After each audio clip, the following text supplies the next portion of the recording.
So Roberta Donnaay, award-winning recording artist, film, TV composer, producer, vocalist.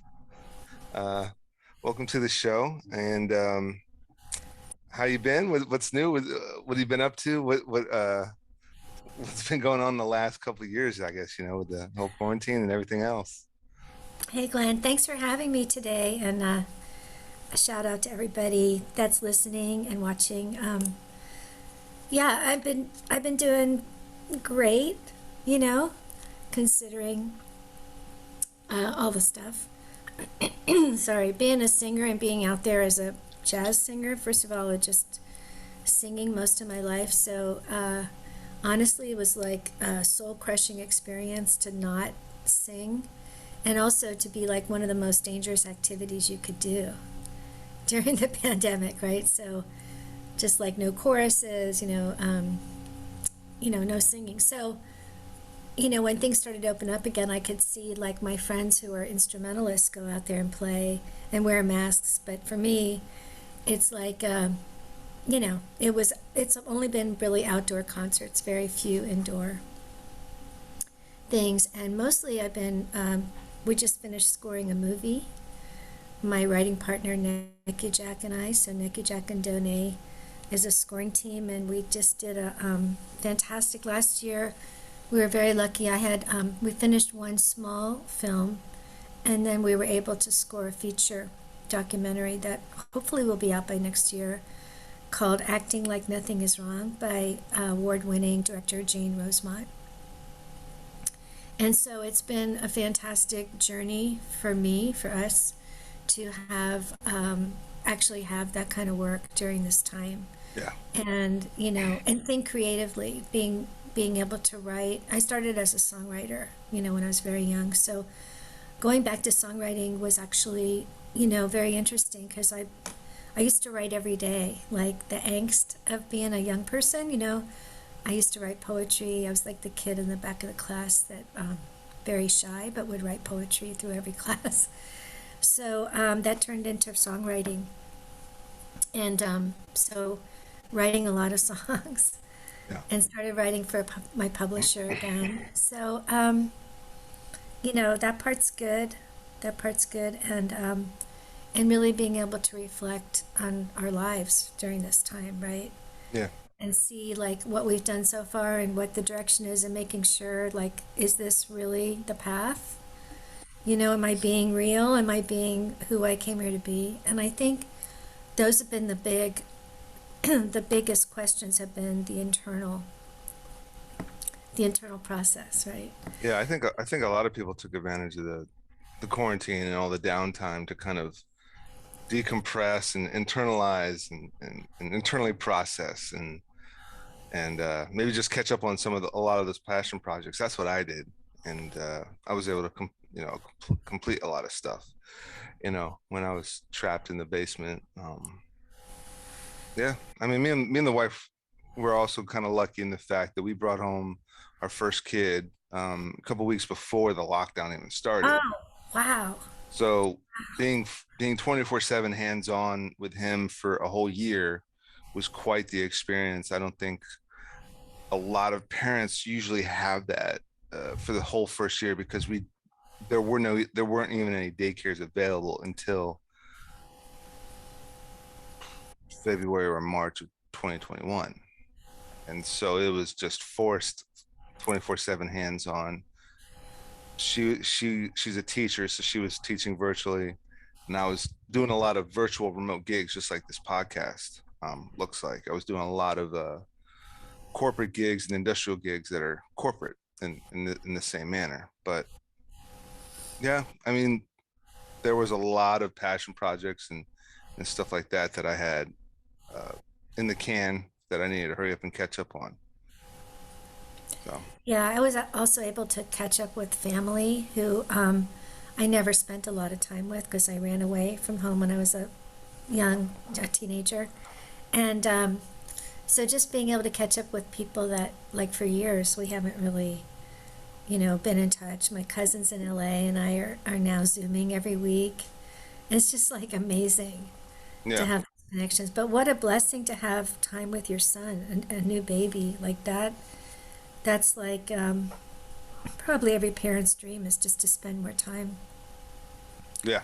with kid, even though it's forced, That's amazing. But I do really feel for young people right now. When I was a kid, we just ran around outside all day and night and and played with our friends and went to school and it's just yeah, I really feel for the young people right now. Yeah. I mean, it's tricky. It's definitely tricky, especially for kids trying to go to the park and trying to experience daycare and that sort of thing. And Yeah. yeah, and Yeah. and us taking, there was a lot of things that we weren't able to, that he missed out because we were just trapped, essentially trapped in the house. Taking them to parks, taking them to beaches, taking them to lakes and stuff like that. Grandparents coming over all the time and seeing them. The grandparents especially had the shelter in place. Being senior citizens, being more susceptible and at risk. Right. So, and there was with the downs came the ups though, and I felt it was a great opportunity to take advantage of those of the ups as for with the pros. And yeah. Yeah. Well, I think it's a really interesting time on the consciousness level of people in general. I think Yeah. if people didn't face their own lives before, they're kind of forced to Hmm. now. And I think, a global consciousness or whatever is going on. And I think people are opening up and rediscovering, or just learning. Like, I'm a big history buff, so I always studied history, and I love history and historic projects. So, just learning history, Yeah. being able to watch movies, binge watch a whole lot of movies or shows. Yeah. Yeah. Absolutely. And well, yeah, there was a lot of shows. There was a lot of shows we binged watched on and caught up on, a lot of movies that we caught up on, and a lot of stuff that, started watching over again. And I noticed, me and the wife actually, I, I'm pretty sure had to do with bringing a kid home, but we purchased, Disney Plus, and we purchased like all these other streaming services and all these premium package services of other services we had like the cheap version of stuff like that. So a lot of binge watching and some reading. And my wife actually reads paper books, actual physical books. Books. Sometimes I'll just read an ebook here and there. Um, I did buy a book of a guest I had about a year ago. I had somebody on the show. Brant Pinvidic wrote The 3 Minute Rule, and it's how to pitch something within 3 minutes. Oh, So cool. I actually bought that book just because he was on there. So and I kind Yeah. of read up on the book, so I bought it, and it's a great book, learning a lot from it. But it takes me forever to get to like these physical books. But if it was an ebook or an audiobook, I might start delving into audiobooks. Yeah. But all that stuff in your Netflix watch list, man, you got to catch up on that stuff. There was a whole good year, March 2020 to March 2021 was just binge watch time with the family. Yep. Yeah. So, now here we are. It's September 2021. Have you been back in the studio? Have you been back on a set, back on stage, back on location, back at the venues, back at the Yeah. clubs, the bars, the So patios, yes, whatever? I have done let's see, last year I did three outdoor shows, I think. Yeah. I have one on Sunday this week. And I'm playing at Birdland in New York in November. Oh, okay. I just had a gig in San Francisco, which the venue decided, I'm in San Francisco, by the way, decided to shut down. Somebody in their family got sick, and Hmm. I think the ventilation in the place, it was an indoor gig. And I was really struggling, like, should I go and do this? So, there's a lot of people around me. I know a lot of people that got COVID, And so just being super vigilant, really careful, you know. But Yeah. anyway, I got the email saying that they were closing again, and I was like, oh, okay, I don't have to make that decision. So that's Hey, good. sometimes, man, You sometimes the know, decisions were real easy to make over the last year. sometimes it's protection. You know, I learned that Yeah. over my life when I remember, you know, and I'm a Buddhist, so I chant for things. I do Nam Myoho Renge Kyo. By the way, I just read Tina Turner's new book, Happiness And she's Comes a, With. didn't she become a Buddhist? Yeah, yeah, yeah. Yeah, yeah, yeah. So she's actually the one who introduced me. Her very first book is how I learned about it. But I was going to say, yeah, I mean, you know, chanting for things, I learned that sometimes you don't get something that you really want, but then in the end, it's protection Right. because that, you know, because it opens a door to something else that's even better. So I've noticed that a lot. Yeah, so right now I'm recording here every day. We have a home studio, so very, very fortunate that way. And, you know, we were able to have, we had an outside singer come in for the film. We did everything from, I'd say, funk dance music for this film to, you know, just regular, you know, beautiful scoring, instrumental music, and, um, and a lot of writing, you know.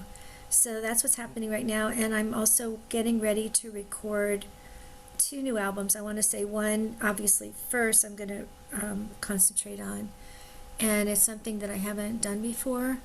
Um, and I don't want to give it away till it's kind of ready. But the last three albums, I was signed to two different labels that are jazz historic projects, 1920s and 30s, the roots of jazz. So my band is called the Prohibition Mob band. The guys dress like, you know, gangsters from the 1930s. Mm-hmm. Mm-hmm. It's really a fun project. Speakeasy, And the speakeasy. yeah, What would they call that back in the 20s? Ragtime jazz. Yeah, yeah. Well, ragtime was actually before jazz. swing started. You Okay. know, but you know, the era that we started in. So, you know, Prohibition started in 1920 and it ended in 1933, actually. Mm-hmm. So we do music anywhere from 1920 up through actually 1939. That was like our that was like our perimeter of music. And I tended to find music that was really obscure, songs that had never been re-recorded. I tried to find those, and it was a really interesting project. And of course, we have horns in the band, and it's just a very fun project. I have a band, actually, the same band that I have in San Francisco. I started a band in New York, one in Seattle, one in LA, one in Atlanta, and one in Philadelphia. And so that's how I was able to tour a little bit more because just carrying around a rhythm section, Mm-hmm. you know, you know, I could lose my shirt just, you know, carrying people around, Yeah. flying them around, getting hotel rooms, you know, and by the time you do all that, and then, you know, and then you have to play the gig, and if it's the door, you're paying, you know, sometimes you're playing at a little jazz venue for the door, and it's like, oh my God, at the end of the night, and then the owner gives you the money or the bartender, and you're like, you're kidding me, right? Like 40 people came in, but they didn't charge them. Oh yeah, but they were in the back drinking, and you're like, you know. So Yeah. it's a real. You have to be very tough to be a band leader, and that's just the band leader part. That's the hardest thing of what I do, I think, the band leader thing. And then I've been lucky enough to be a side person. So I was in a very well known kind of a iconic band called Dan Hicks and the Hotlicks. I was in that band for 10 and a half years. And Dan passed away in 2016. So that was a really great job. That was my day job for all those years. Mm-hmm. And you know, just learning that music. He had an incredible, what an iconic American songwriter, brilliant songwriter, and kind of created his own genre, which he called folk swing. And so, because of that music, I was able to learn, and he was a huge jazz fan too, and we did a lot of jazz type music. So through that, I was able to really study more roots music than I would have been normally exposed to, Yeah. and folk music too, which was really great. But just playing acoustic music in general is a beautiful, it's a beautiful thing, because when I first started and I first came to San Francisco, I almost lost my hearing playing in rock bands. I remember going to a little bar somewhere in the city, and they were testing the drums, and I happened to be on the stage, and I shouldn't have been on the stage, and the guy just went bam like once on the snare drum, and I felt this like piercing thing in this ear, Yeah. and I had a headache all night. I didn't know what was going on, but I realized I just really damaged my ears. And after singing that music for a number of years, and I was singing a lot of hotels and what we call casuals, which is like corporate, big corporate bands and Yeah. corporate work. But playing electric music, after a while, I realized it's really hurting my hearing. It happens to a lot of musicians. A lot of, Yeah. Yeah, that happened to Brian Johnson at AC/DC. And a yeah, lot of, and there was this myth going around. Everybody kept saying like it was his throat. Something happened. Like, no, it's his tendinitis. I think it's called yeah, tendinitis, where yeah, tinnitus, yeah, he had to leave the tour and get surgery done on his ear. And this was yeah, about 5 or 6 years ago. Axl Rose took over touring with AC/DC as the front man. And then Brian Johnson, recovered from the surgery. I guess, the ringing and the constant, the pain and ringing's gone. And then these guys, I think Angus is just pushing 80, and I think Brian is just pushing 70. And during quarantine, they just came out with a new album, Power Up. And there's a couple of tracks on there that are good. Like I'm kind of a purist when it comes to AC/DC, and but there's some tracks on there that really stand out, and these guys are just not stopping. But yeah, I mean that's a tricky thing, especially not I'm currently in the DC National Guard, so being in the military and your body just starts falling apart, and you can't lift your shoulder half more than this without pain, and you got to carry stuff, and you got to like oh yeah, you got to put on gear, and just putting on like a jacket hurts sometimes, because you're just so beat up. Or yeah. And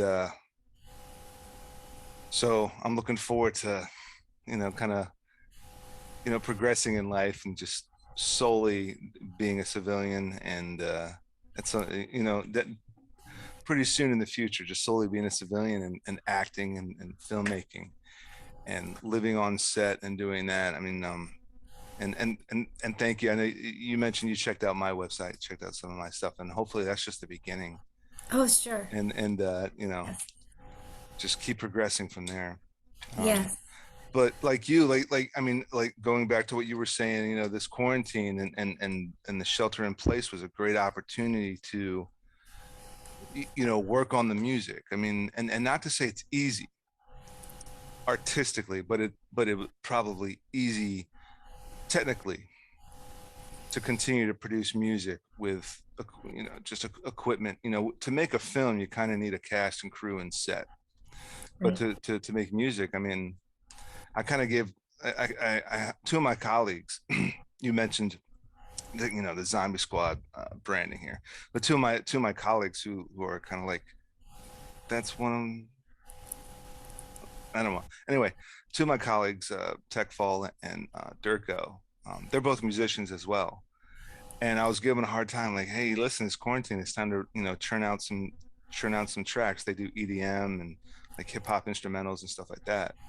And they said it's not that easy. It's not that easy. Okay, so I went on my phone and I got this app, GroovePad, and a week Oh, later, I cool. and a week later I sent them 4 tracks, very simple stuff. And it's the app obviously supplies you with these samples, and these samples I think are loose. I think it's open source copyright or whatever, but I've been using the tracks that I made, and I haven't gotten hit with a copyright infringement. So these must be open source samples. Yeah, those are samples. Probably when you buy the app, I don't know that particular app, but probably when you buy it, it comes with those samples, and those have been cleared already, so there wouldn't be any copyright infringement. Yeah, Although we did, Nicky Jack and I wrote a song for a publisher, and when we were uploading it to YouTube, that's the interesting thing is YouTube, right? yeah, YouTube has all these like little things that come in and test stuff, and, and we had one song that it turned out they kept saying, you know, like copyright infringement, even though it didn't say that. Um, it sounds like another song, so we, you know, they actually showed like from this second to this second in yeah. the track, and it sounds like this. So we went and we looked up the artist. We never heard of him. He was a Czechoslovakian artist, right? So I thought, well, maybe the lyric sounds so the melody doesn't sound anything like our song, and it was so different, you know. But I thought, well, maybe the lyrics. So we looked it up. Of course, he's singing in Czech, Yeah, so it didn't sound like our song. So the only thing we could figure out was that there was a repeat melody, and not even the melody itself, but just the groove of the melody yeah. was similar. And I said, let's take the length of the song. It turned out that the length of the song was similar. Mm-hmm. So between that second, that repeat that we did in our song reminded them of this song, Right. even though it had no possible way of being copyright infringement. But I said, well, why don't we lengthen our song? You know, and that's what we did. We had a different write out, and as soon as we did that, the thing went away. Yeah.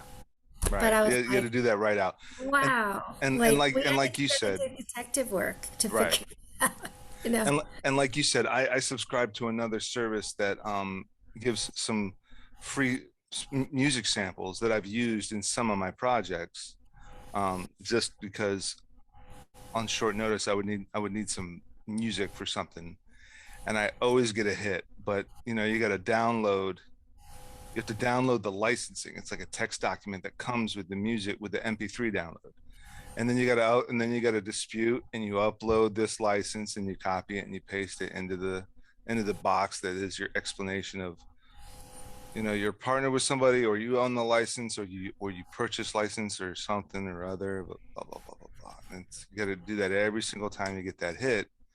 And there's times where I didn't have copyright, so I was just like, okay. So I mean, a lot of times what will happen with YouTube is you get hit with a copyright, but you won't get a warning, you won't get a strike against you. It's just the copyright owner get will get the Google AdSense, will get the advertising payout instead of you. And if you're willing to, like, you know, suck that up for that one video, but still get the views and still get the subscribers, then your other videos will then benefit from that. But it's, yeah, YouTube has a weird thing with that sometimes. But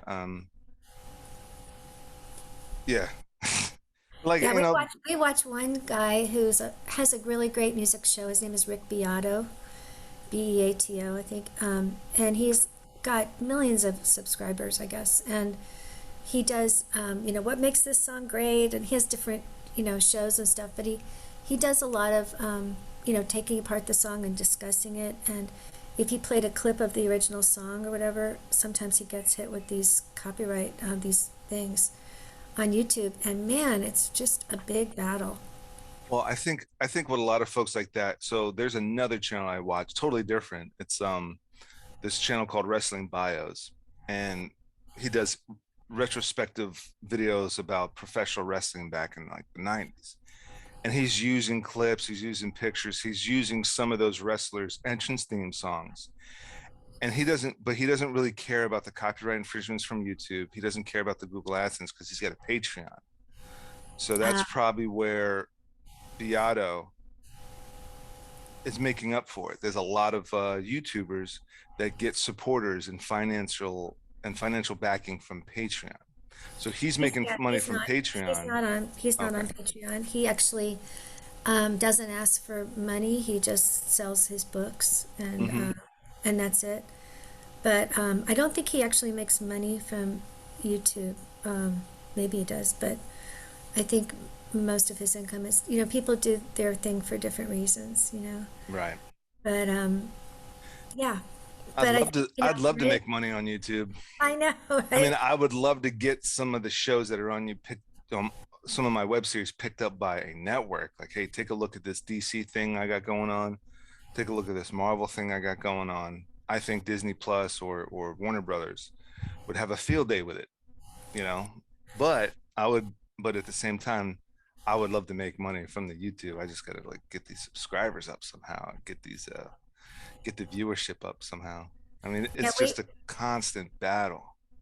we had a favorite show we used to watch called My Drunk Kitchen. Mm-hmm. And there was this young girl who started this show, and she just would drink and be cooking, and she's a terrible chef.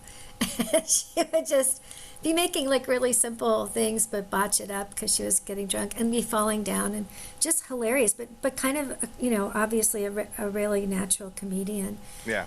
And we followed her for a really long time, and then one day we found out she had a TV show, because she had so many subscribers. So I think that Yeah.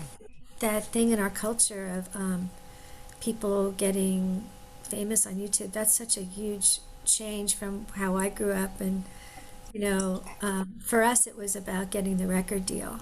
It was all Right. about got to get the record deal. Got to get. We didn't know what to do with it once we had that, but Well, I saw in your text that you have this album or two ready for distribution. You're working with labels. What's stopping you from self distribution? Say iTunes and Spotify and Apple Music, going just directly to that. so that's fine. You know, I have, let's see, 9 solo albums out. So the first 6 albums were self. I had a record label I started called Rainforest Records, and I have Rainforest Productions. I'm a rainforest person, obviously. Mm-hmm. And that was my goal. My goal was save the rainforest, give a percentage to the rainforest, thinking I'm gonna, make millions of dollars. But anyway, it was just so difficult being the business person because it's really more than just Spotify, and to get out there and really be out there in a big way. For me, being part of a label is like being part of a family, and everybody's working behind you to get something out there. So, like the one of the labels I was on, they took care of the artwork, the manufacturing of the CD. They paid for some of my recording on the second record, and all the things that they did, I could not have afforded to do that, get the press, get the radio, get all that coverage. Yeah. So it was a huge difference in the cost.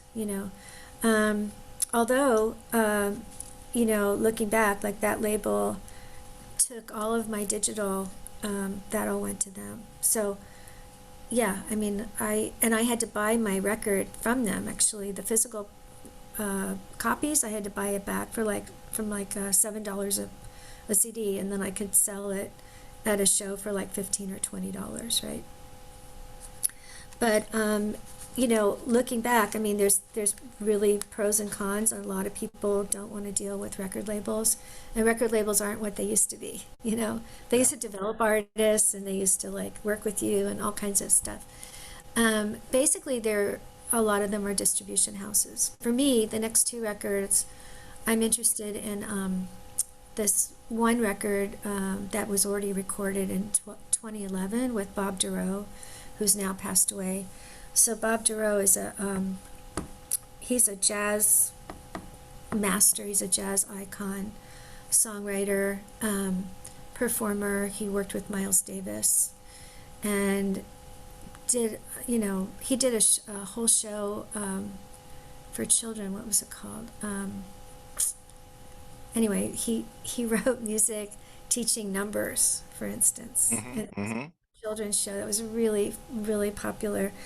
So anyway, I have a record with him that was done. It's just him and me, and he's a piano player, and then we both sang. And so he has 2 new compositions on that record, and nobody's heard them yet. And so because he's a jazz standard writer, I know that's a big deal. And then there's a few covers that we did that he had previously recorded with Blossom Dearie. And Blossom Dearie was around in the 50s and 60s. She was around for quite a while, but she came out of the bebop era, Yeah. piano player, singer. And her music, you can hear it on The Marvelous Mrs. Maisel when that show came out, which is an Mm-hmm. incredible show. I just can't wait for the next season to come.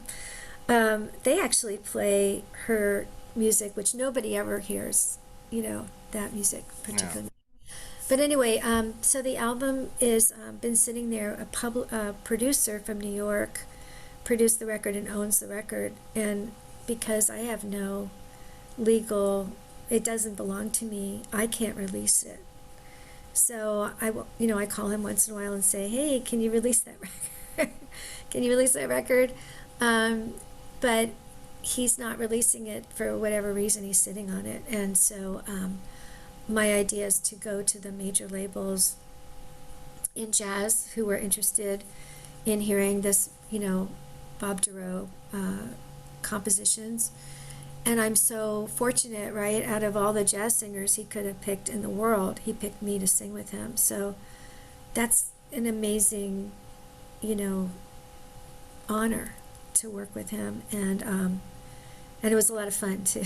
Yeah. So, I'm chanting that this will actually happen at some point. Will come out, and but meanwhile, I'm recording two other projects, and we haven't quite started. I'm still working on the selection of songs, but they'll both have a theme. I like theme kind of projects, and I think they're going to be really fun. One of them I just found out I'm going to be working with Mike Greensill, who is an incredible jazz pianist from up here.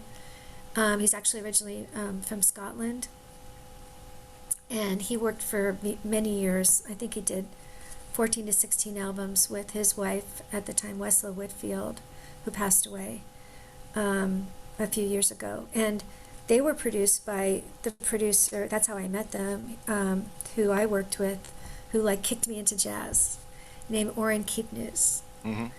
And Orrin Keepnews started Riverside Jazz Records in the 1950s. So his first artist was Thelonious Monk. Mm-hmm. Mm-hmm. So he started the careers of so many jazz musicians, and that was an amazing honor for me because I was on the board for the Recording Academy, the Grammy organization, locally, San Francisco chapter, and he was, had been there for 50 years already or whatever. So when I met him, because I was a jazz fan, I asked him some questions, and he said, "What do you know about Thelonious Monk?" And I was like, "Oh my God, I'm a huge jazz fan." So we were able to start this friendship, and he said, "I'll take you to lunch and tell you all about him."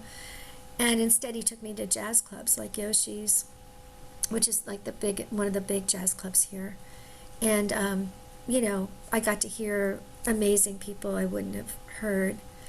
And anyway, he really, really encouraged me to sing jazz after he heard me sing. And then he produced an album with me. So it's a really kind of a full circle thing because the arrangements and the fabulous piano playing of Mike Greensill is very much related to Orrin. That history with Orrin is there. And then Orrin and I recorded two of Bob Durow's songs on that first record called What's Your Story. That was my first jazz record. So that came out on another label in 2008. And it did really well.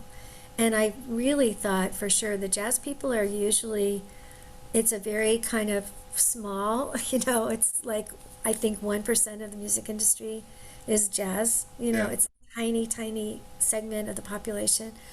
But they're very particular, I had an album out just before that called Back Before the Why, which was written for public, most of the songs I wrote for film and TV at the time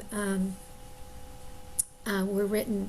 This particular project, they wanted electronica mixed with ambient chill jazz. It was kind of, European, like this Euro sound that was happening at the time, which was ambient chill. what's it Yeah. called? It was before EDM came Mm-hmm. about, right? And you know, amazing. So this album came out, and two songs were signed to some TV shows and did really well. And they said, the producer said, well, we really like the sound, and everything that they liked had flugelhorn on it. So I put flugelhorn on all the songs, and anyway, they told me what it should sound like. So I did a whole album like that, which is still getting picked up. I mean, I just had a song off of there on General Hospital. Okay. Yeah, so different, shows from the publisher will pick up songs. But anyway, I gave that to like the jazz people while I was working on this other album, and the jazz radio people wouldn't play the record because why? Not real drums, for one thing. Number Oh, two, okay. the music was original, right? That's hard enough, and because I'm a singer, that's something else. That's a smaller part of the population. Like Yeah. most of what jazz radio plays, instrumental music, right? Which is great. But, the number of singers or vocal music that you'll hear is very small. So on top of that, I had like, some of the choruses would repeat. So it sounded like a pop song. So they were like, oh, this is. So I was kind of banned from the whole jazz thing on that record. And I got sold somehow as a smooth jazz to some festival at the time, but it was like a Yeah. fluke thing. Smooth Uh, jazz. I remember, yeah, smooth yeah, I jazz. remember smooth jazz, Smooth and it's Jazz still out. 105.9 and like in the PG area we were talking about, and that's what my mom listened to all the time. Smooth Jazz 105.9. Oh And yeah. I really loved when smooth jazz came out, but for a lot of musicians that are, around me and stuff, we would call it like, it sounds like the intro that never takes off. It's like you hear the intro to the song and it keeps going, but you never get to the bridge, or just Right. whatever it was. Smooth Jazz sounds like the intro, just on repeat. Yeah, Yeah. All yeah, right. Yeah. Yeah. yeah. Mm-hmm. Yeah, like I went to see this, fabulously, very famous pianist at the time at a big, concert hall and everything. So I was real excited and everything. And he came out and he sat down and he put his finger on a note and he sat there for like 20 seconds and then went to one. And I was like, oh my God, this is it? This is, So, it was, it's calming music. I think it was great in the healing arts and stuff. Smooth jazz, kind of came out of that, and then went into a different genre now, Yeah. basically. And I really love it. But anyway, so when the first real jazz record came out, which was this one with Orrin Keepnews, and it was with Eric Reed Trio. Eric Reed is a fabulous pianist out of New York, and had his trio out here. So we recorded here at Fantasy Records at the time, Fantasy Studios, and so that was the first real jazz thing, and I didn't know what would happen when it came out because it goes again to all the press people and all the writers, and it went to Downbeat magazine, it went to all these places, and I thought, uh-oh, what are they going to say? Because if they look me up, they're going to find all this like pop kind of music or stuff I was Yeah. writing as a singer-songwriter, which was like alternative, whatever it was called. Yeah. But no, they totally embraced it. That was amazing. I mean, I think the trick is to just enjoy what you're doing, whether it's smooth jazz or whether it's pure jazz, the purest pure jazz, or it's pop. I mean, if you're having a good time, if you got a hell of a damn good voice, and your voice works for both pop, smooth jazz, jazz, rock, R&B, so be it. I mean, I don't think you working on an R&B hip hop album should negatively affect your potential work on a jazz album. I mean, I just never really understood like the purists and like, oh, this person's gonna have to I'm gonna have to blackball this person because Well, it's like, they did something that turned out to be very popular yeah. and made But some money from it. It's also, yes, I agree. And I always just said, well, I'm a singer, I can sing anything. Yeah. So I trained myself in all these different kinds of music. And so, yeah, I mean, the only thing I don't think I could really tackle is opera at this point. Yeah. But, but I remember, back in the day, Bob Dylan, went from, he was playing acoustic guitar, right? And he went from that to a band, and all of a sudden he was playing electric rock and roll. And Yeah. boy, the fans were like really pissed. They were Yeah. angry. They I were remember booing him. exactly. I remember That exactly kind the of stuff was, concert when he plugged that thing in and people yeah, booed him. And he goes, "Pfft," and he just yeah, played anyway. yeah. Yeah. So, I mean, that kind of stuff happens. It usually happens more in terms of the fans, I guess. Hmm. And I got criticized one day. It was really a bad criticism, and I was like, oh, uh-oh. And what it was was I was headlining a jazz festival locally, and I was really happy and I had a great jazz band and everything. And an agent, this woman came up to me who wanted to represent me, and she looks down and she sees I have these albums sitting there, and she picks them up, and they were all my singer-songwriter albums because I didn't have a jazz album out yet. Hmm. So I brought my records, and she picks it up, and she started yelling at me. She's like, how am I supposed to sell you, if you're doing different genres? If you're going to do jazz, you have to have a jazz album, and that's all. I don't want to see anything else. And she really like gave it to me and called me later, wrote me like angry emails and stuff. And and I realized what it is it makes their job harder. It's not that it doesn't come from the artist. Like, we don't sit around going, well, we have to stay in a different, certain path. It comes from the people that are trying to sell us. And I understand from her point of view. She's right. I understand that. You know, There was something that came up not too long ago. I was discussing it, and it's like these people's job is not really important. The person that was contacting you, they're trying to make their existence and their paycheck viable, and it's not. You're the singer, you're the artist, the composer, the musicians, the instrumentalists, the the mixer. But then there's somebody sitting at a desk that needs to. Oh, geez, I wish I could remember exactly the other situation. It's just like, what do you do?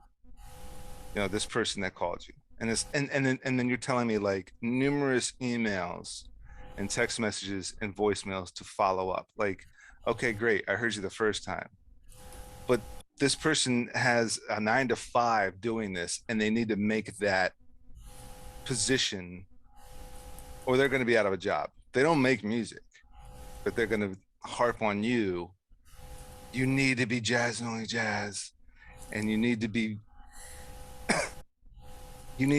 bebop, right, right, jazz, right. and it's like, Yeah. why?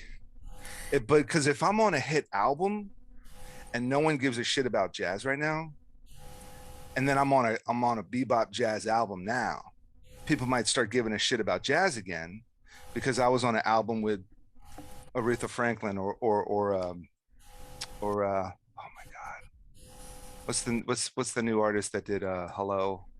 I can't. Adele. Adele. I'm on a I'm singing with Adele. I'm Right, singing with Lady Gaga. I'm singing with Beyonce, and now I'm on this bebop album by you right, guys. right. That name recognition is going to make people buy the freaking bebop jazz album.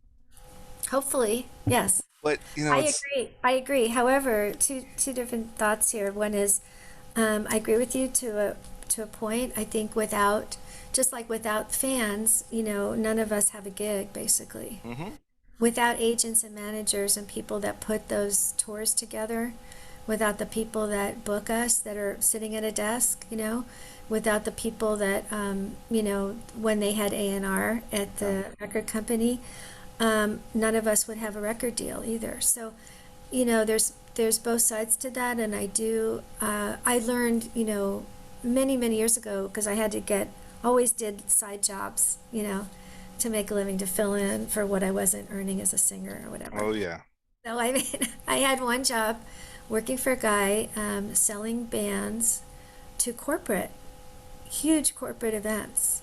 And so my job was like one of those people's jobs where I sat on the phone And I loved it. I got to talk to people about their weddings, which is like what a headache, right? But because I got to book bands, I was very excited to do that, and I learned so much about that side of the industry, and being a band leader and having to book myself too, and having to learn the business of music.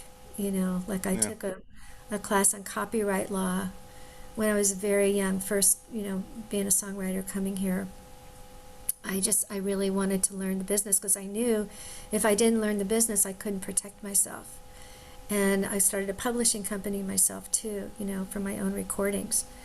But anyway, but I did learn something that I'll share with you, the other side of that, which is that, I was, I think, 21 years old, and I had a demo I had made, and it was picked up by a major label in LA.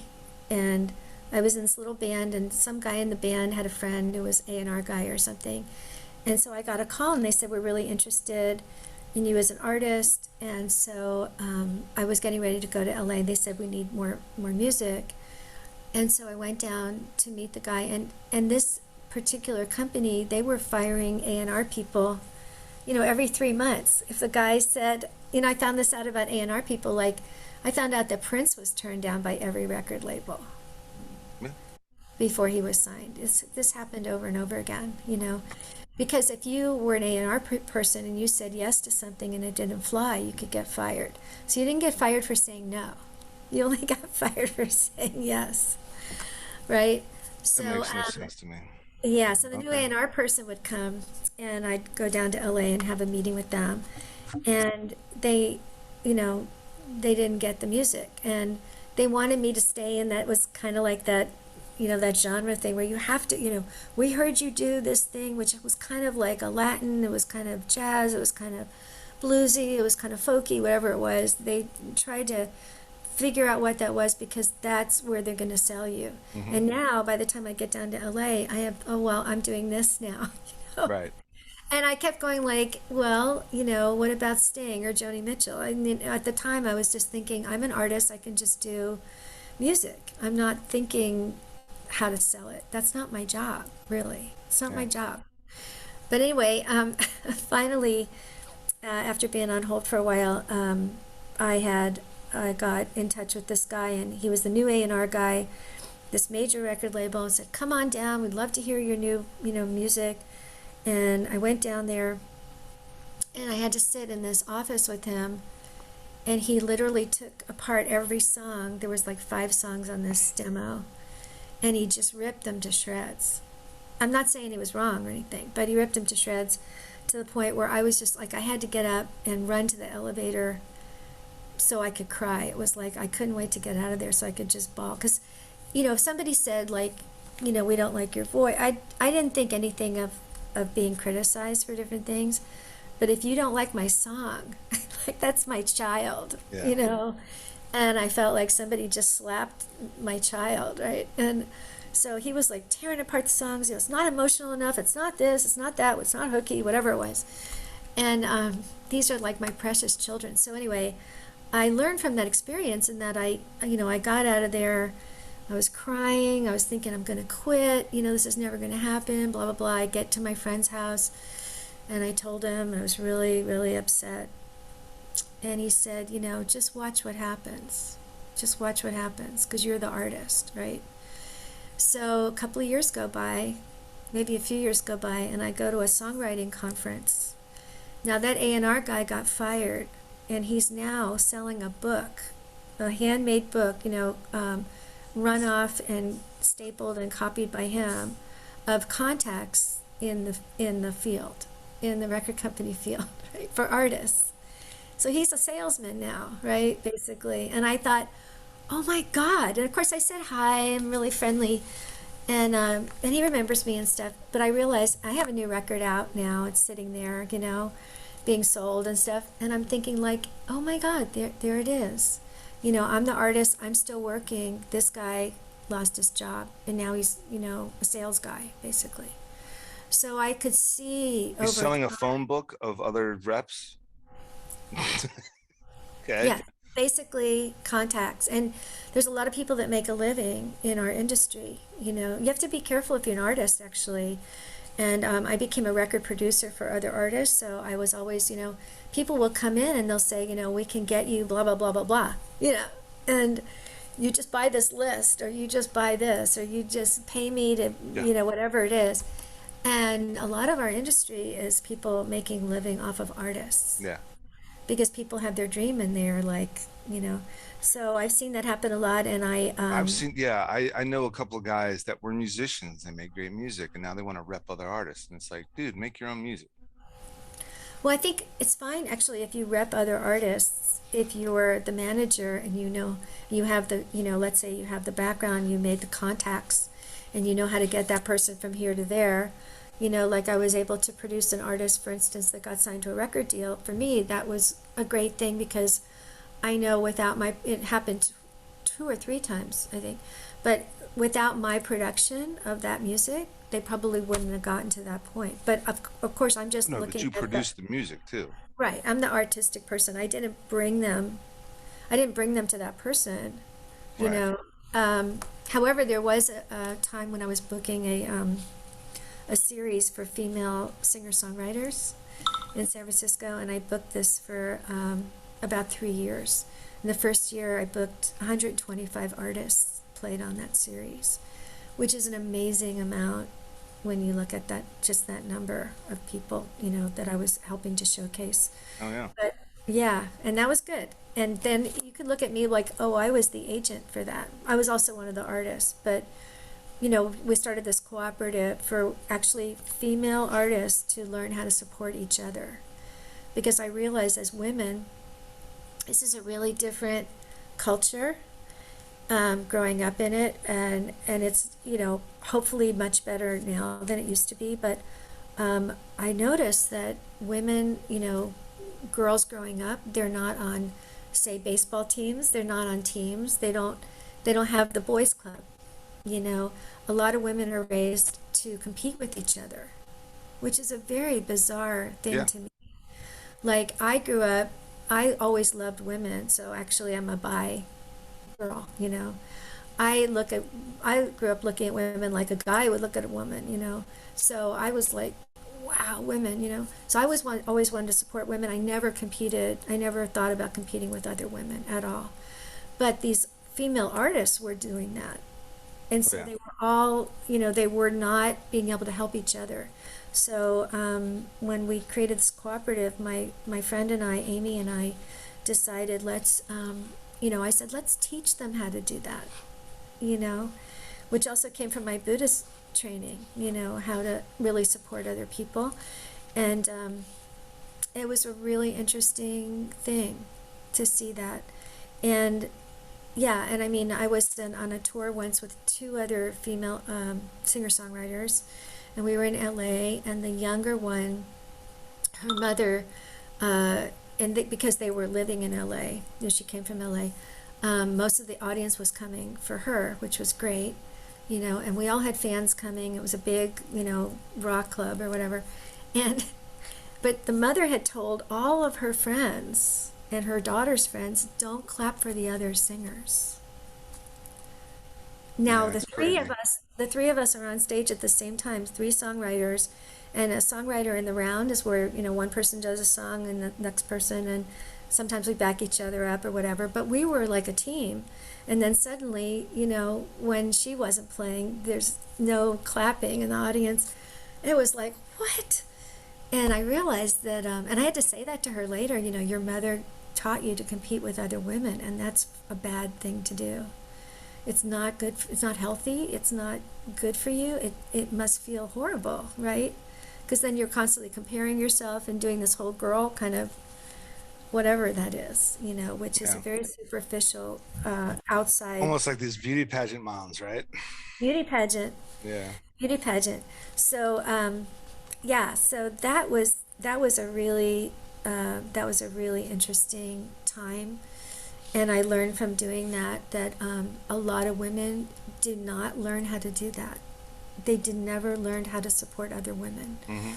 and so very aware of that in my industry, and always really trying to support my other female artists, Yeah. because it's tough. It's tough to be a woman in our industry, and it's all men. I mean, literally, you're in a band, there's five musicians, and there's you. You're And the only yeah, girl yeah. in the band going to the gig. You're the only girl, um, and it's a really, and it's tough. And even female instrumentalists had a tough time, to the point where there's a documentary made called Girls in the Band, The Girls in the Band. Really fantastic documentary if you guys ever get a chance to see it. And what it's about is women instrumentalists in the 30s and 40s who couldn't get hired to play in the big bands Mm. with men. Hmm. And the reasoning was, the men would say, we don't want a girl, we don't want a chick on the bus. We don't want to have to deal, like, we don't want to have to watch our language in front of a girl, or whatever it was that they thought they had to do. So these women would audition for these bands and never get hired. However, a couple of times the bands would do blind auditions. So you know what that means? That means the person's like behind a curtain Hmm. playing, and they're just listening. And 30% at that point of who was hired were women. What a difference, right? Yeah. Just because they didn't see it was a woman. So that was a big thing, and that just came out in the jazz world, on festivals. I was talking to this guy who was like a DJ somewhere in New York, and he was telling me that he had done um, his own research on this, and found that at jazz festivals, for instance, it was something like 10% of the players are women, Right. and only 3% of the headliners are women. Mm. So, I mean, that's got to change. Yeah. You know? And Monterey Jazz Festival changed that, a couple of years ago, but only because the women did a protest, a huge protest, and there were, hundreds or thousands of That Me Too signatures. movement, that Me Too movement storming through. Yeah, Yep. And absolutely.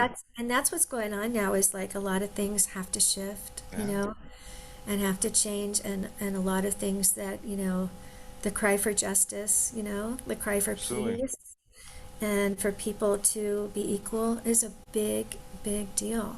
Yeah. So I'm happy, during the pandemic, there's a lot of, horrible things like George Floyd and Breonna Taylor and all the people that had to go through this.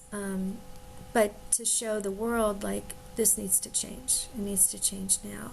Hmm. But for that, I'm grateful that people have been, that they get to see it, and because of the pandemic, they couldn't really escape it. So I think that's part of our human revolution as, global consciousness, I think that's part uh, of our lesson of what's going on. But every individual has to do this themselves. Nobody can do this part for you. And that's where the work comes in. Yeah. You know? Well, touching upon that, what what drives you? What's your driving force? Thinking about, like, all the choices you make, and going back to, pushing for women to support each other, and you know well, touching upon a lot of the things you just mentioned. What drives you? What's your driving force? Yeah, that's a good question. That's a great question. I think, when I first started chanting, I used to ask, the question was like, why did I come here? Why did I come to this planet at this time? Why did I land here? Why did I grow up in DC? Why did I run away from home? I mean, all those things. Why did I become a musician? Why did I live through, I wasn't supposed to live past being a teenager because I had a really bad health disease as a child. I was really sick a lot. So, I mean, what was it that you came here for? It's a really big question. And what I came to was, I came here to create, because I'm an artist. I came here to create, and I think most creative people just have that drive underneath everything. You wake up in the morning and you're like, what am I going to create? Mm-hmm. Um, I mean, Buster Williams told us one day. Buster Williams is a very famous jazz bassist. He actually introduced Herbie Hancock to the practice Nam Myoho Renge Kyo, the chanting that we do. Anyway, he told us once. He said, being an artist is like checking into a hotel, and the guy behind the desk says, you just have to make your own bed. And you're like, sure, I can make my own bed. But then he hands you the nails and the boards and the springs, and you're like, and that's what it's like every day to wake up as an artist. You're like, uh-oh, like, here's the stuff and I have to create something. Yep. But the purpose behind that for me, and it's very simple, I think it's just to really encourage people. You know, it comes from love. Yeah. You know, loving humanity, you know, loving the planet, loving all living things, all living beings, and wanting to encourage them.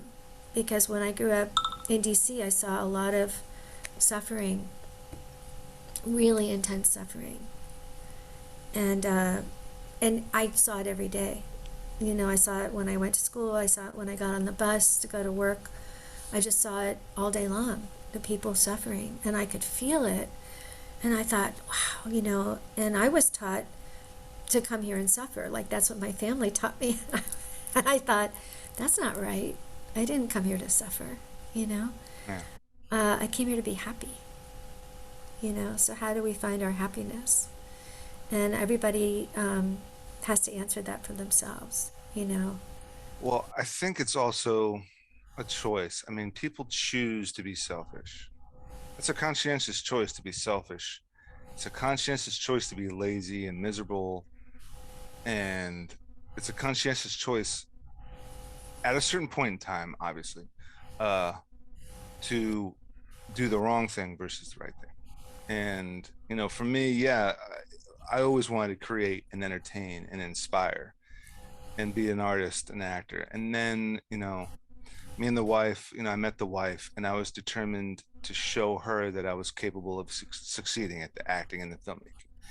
And then we had the kids. So now there's this bigger determination to leave a legacy. And I always, you know, as an artist, I never settled down for the longest time. Never focused on marriage and kids for the longest time because it was got to set up the full-time freelance, got to set up the empire, got to set up that the system of being an artist, whether it's acting, filmmaking, you know, directing, writing, assistant directing, or acting, or whatever the case, live streaming events, you know, just gig by gig by gig, but set it up to where that's the full-time thing. But once that became the full-time thing, then it was like, okay, now I'm set. And now it's, you know, and then I just happened to meet Melissa, my now wife, and I was like, oh boy, here we go. Fell in love. I just know I'm going to marry this one and have kids. And there was this kind of, you know, itch in the back of my head, you know, don't settle. You're settling down with her and you're going to settle down with the family, but don't settle down on the drive and the persistence of the craft and of the gigs and of the hustle. Everybody, you know, talks about the hustle. Don't settle down on the hustle. You got to ramp it up because now you got to feed 2 people. Now you got to feed 3 people. In this kind of lifestyle, it's you know, kind of in this kind of career field, it's very high risk. So, and that's what I found happened was quarantine happened. Going to still stay productive, start a podcast, finish up these passion projects, release those things, try to get them out, continue to build viewership on the YouTube channel. And then that kind of showed a lot of people my capabilities of remote live streaming work, and they're like, yeah, that's what we're doing now. And so I got a shitload of work during the quarantine. A lot of people didn't get work during the quarantine. I was able to stay employed, well paid, even during lockdown, not even leaving my basement. So yeah, I mean, you know, I had a previous guest on, we were talking about, you know, what made Superman and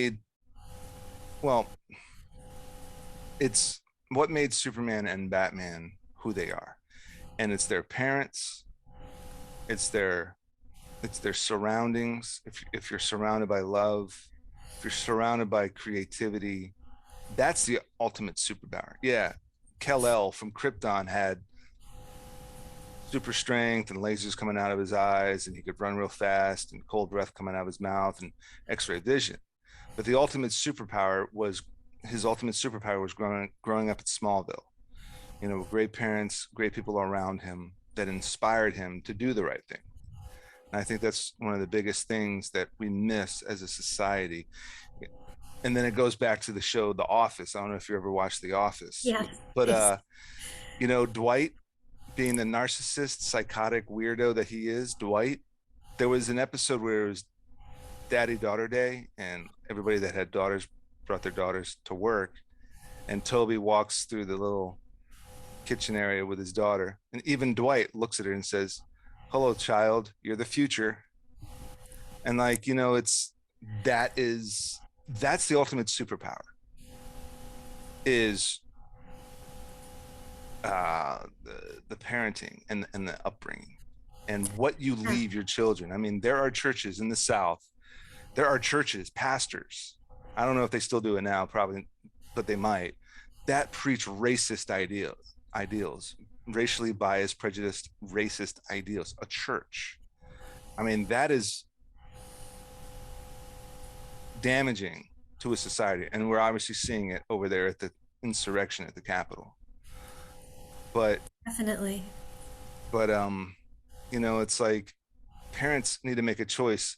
You know, I've had family members that were homophobic, racist, and it's like you're making a choice to pass this on to your offspring, and you're either creating villains or you're creating heroes. Yeah, somebody told me once that if you divided the world into two categories, which just sounds terrible, but there's fear and there's love. Mm-hmm. And I think, when I look at people who are, you know, making bad causes, really bad causes, then they're obviously not caring about other people but themselves. Yeah. But I always think like, wow, they're so far away from their core being. In the middle of all of us is this beam of light, this energy, vibration that we came in as who we are, right? And everything that surrounds that is, like you were saying, is created, by environment, parents, how we're raised and all this stuff, belief systems and all those things. And also, like from a Buddhist perspective, we're carrying karma from past lives too. So we all have a layer of karma, right? But underneath that, in the very middle, is this beam of pure light. And for me, that's the core, your relationship to the universe, your relationship with God, or whatever you want to call it, my relationship with myself, right? If we're very close to that core being, we won't really go off. We'll have the capacity to care for other people.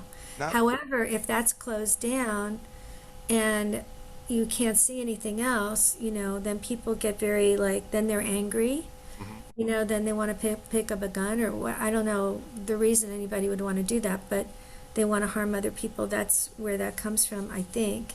But I do think that there's people that came here because they wanted to start a war. I mean, maybe that's their creativity coming in. Yeah. I wonder about that because I think like, why is there war? Because it doesn't do anybody any good. But and and to touch upon that, yeah, and I don't mean to interrupt, but what came to my mind when you were speaking about this, light within inside, and I feel that, depending on your influences, your parent, depending on your parents and the choices your parents make and the choices you make, and um your upbringing and your surroundings, and a lot of this has a lot to do with it. That phrase, "It takes a village to raise a child," yeah, and all that stuff.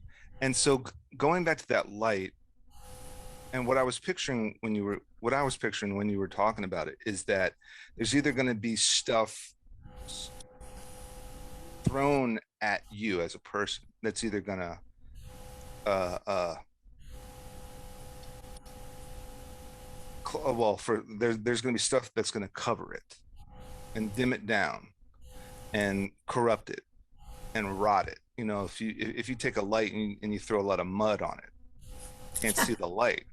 But if you take a light and you put in a lens and then another lens and then kind of like one of those crystal ball, crystal chandelier kind of things around it, then that light is like exaggerated and sprayed even more. But if you throw mud and shit all over this light, then you're going to rot the lens. It's going to cover the light first off, then it's going to rot the lens. It might rust. It might rust the metal. Going back to, like, I'm a filmmaker, so I'm always thinking like this big high powered light, right? But it starts rotting that light, and then the rest of you gets rotted because that light is not being exuded. And I always go back to, like, I love what I do, right? I'm not making $1 million a year. I'm not making $1 billion a year from it, but I love what I do, to where I've had jobs where it was only 8 hours a day and I went home drained and exhausted and burnt out because I hated it. But I've had gigs that were 10, 12, 16-hour days and still went home and wanted to talk to my wife all night and got up early the next morning to go back to day 2, to day 5, to day 7, because I was so amped to do it because I loved what I was doing on that film. Right. And, it goes back to that, like, exactly. I couldn't agree with you more about that whole light thing, because if you're there, I've had family members that try to just straight up extinguish someone's light. Like, I went to film school to be a writer, director, producer, graduated, and then I think a year or two after graduation, I went to film fighting and stunt school. And someone was like, why are you go to that school? Yeah. But someone had the audacity. It's like, well, why are you going to there? I thought you wanted to be a film editor.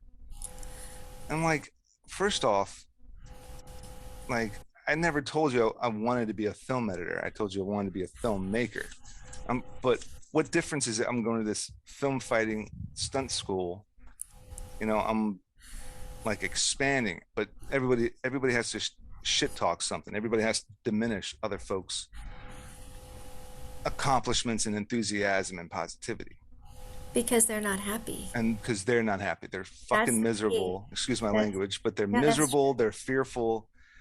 Yeah. Misery loves company. And they've been taught, like I was taught by my parents, there's no such thing as a free lunch, and you came here to suffer. And I'm like, no. What it made me think of was Nichiren Daishonin, this 13th century monk from Japan. He said, a cave that's been dark for 10,000 years, you can light a match and it lights up the whole cave. Mm-hmm. And I thought, that's what happens when people wake up, to their mission. That's kind of what happens. Yeah. I think they see their purpose. And I think, I had a saying, like, you could fuck with me, but don't fuck with my mission, because if you know what your mission is, whatever it is, even if it's just to write songs and sing, whatever that is that's your path, that's your thing, whatever that is. And so I agree with you. I did think of, though, when you were saying about throwing mud on the light and kind of crushing it, that's the family I grew up in. I grew up in a family that was incredibly abusive. They were bipolar, manic depressive, the whole bunch of them, and they didn't want you to be happy. Actually, it was like having a mother that wanted that was competing with you in a way. You can't have that because I didn't have that, which is so weird. Because to me, like, being a parent, to me, I'd be like, I want you to have everything I didn't have. Let me give you the world. That's what I want to do, and that's love, right? But people that grew up in fear, it's the opposite. Yeah. So, I had to kind of take the mud off of myself every day. Yeah. And my dad, whenever I talked about loving music or wanting to be a musician, my father would say to me, "What do you think? You're special?" And I couldn't answer, yes, because I'd be beaten, because I was beaten up every day, basically, until I left. But, there was this tiny little beam, and it's like that little match in the cave. There was this tiny little beam of light in me, and this tiny little voice, I'd hear myself say, "Yes, I'm special." It was this belief system underneath all the mud that was like, yeah, I am. I mean, we all are. We all came here for a reason. And we're all precious beings, you know. So it goes back to the love thing, and we have to learn how to shine the light on ourselves, I mean, and I've then had, and then we can actually shine it on other people. And what a brilliant thing to be able to do. You yeah, know, when we're able to shine a light on other people and give them that energy and give them that love, that's what people are dying or really needing right now, I yeah, think, more than anything. And that's why people are desperate to get together, you know. They're so desperate to get together, they'll put their lives at risk. yeah. That's crazy, but I understand it. I miss everybody too. So, yeah, I feel incredibly fortunate to have found my path, and that's what keeps me going, you know. And music saved my life. So I'm always going to be grateful to the arts and to music.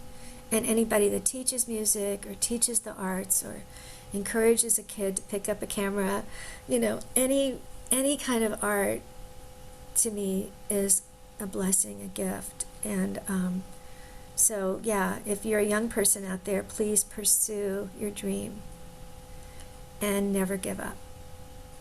Well, Roberta Donnaye, I can't thank you enough. This was a blast. I mean, truly inspired, and this was a doozy. So I think we'll cut it short here. But Roberta, don't go anywhere. We're gonna chat a little bit offline, but uh, we got robertadonnaye.com. We got Roberta Donnaye on Facebook, Ro- Roberta Donnaye on Twitter, Donnaye Roberta on Instagram. Check her out. A lot of stuff. A lot of stuff.